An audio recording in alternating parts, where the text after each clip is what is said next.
différents types d'érosion, comme mentionné sur le titre de cette vidéo.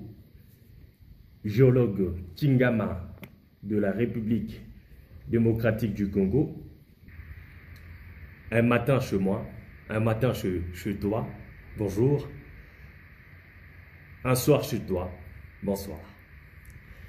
Alors, je veux te donner les 3 types de sédimentation possibles qui puissent exister, n'est-ce pas?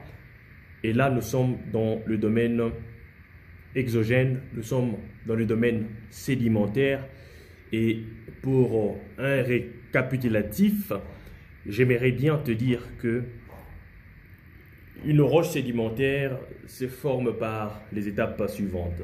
Donc vous avez premièrement la mobilisation de la matière, vous avez la désagrégation, n'est-ce pas,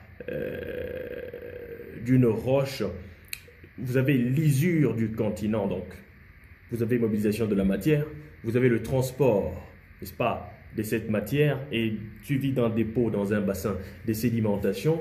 Alors, le phénomène même, le processus de dépôt, n'est-ce pas, dans un bassin sédimentaire, c'est ce que nous appelons la sédimentation. Donc, vous avez des matériaux qui sont déposés dans un bassin sédimentaire. Donc, ce processus-là de dépôt, c'est ce que nous appelons en fait la sédimentation. Et après la sédimentation, vous avez, n'est-ce pas, la diagenèse qui consiste, n'est-ce pas, en la transformation d'une roche meuble, n'est-ce pas, en roche consolidée. Voilà.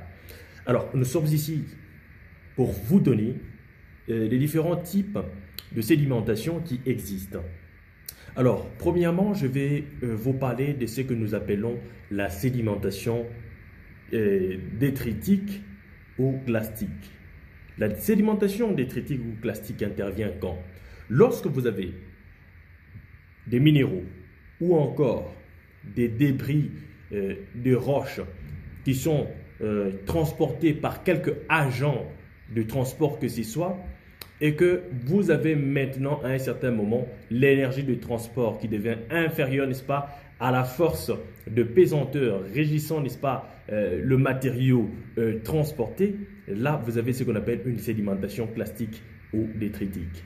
Alors, lorsque vous avez, n'est-ce pas, des éléments en solution et que suite à la variation de la température, du pH, du potentiel redox du milieu, vous avez précipitation, n'est-ce pas, des éléments de ces ions, de ces éléments, n'est-ce pas, en profondeur, n'est-ce pas, dans ce bassin sédimentaire, vous avez ce qu'on appelle une sédimentation chimique.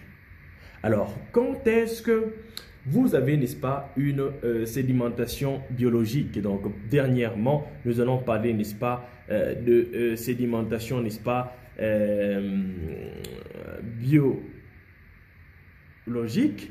Et c'est lorsque vous avez, n'est-ce pas, intervention, n'est-ce pas, des organismes vivants tels que les planctons qui viendront fixer par exemple du CO2 sur des ions calcium, des ions sodium, provoquant ainsi donc une précipitation, n'est-ce pas, dans le bassin sédimentaire. Et là, vous avez ce qu'on appelle une sédimentation biologique. Likez la vidéo, partagez-la au max, laissez-moi des commentaires et au besoin, contactez-moi, géologue Tingama, République démocratique du Congo.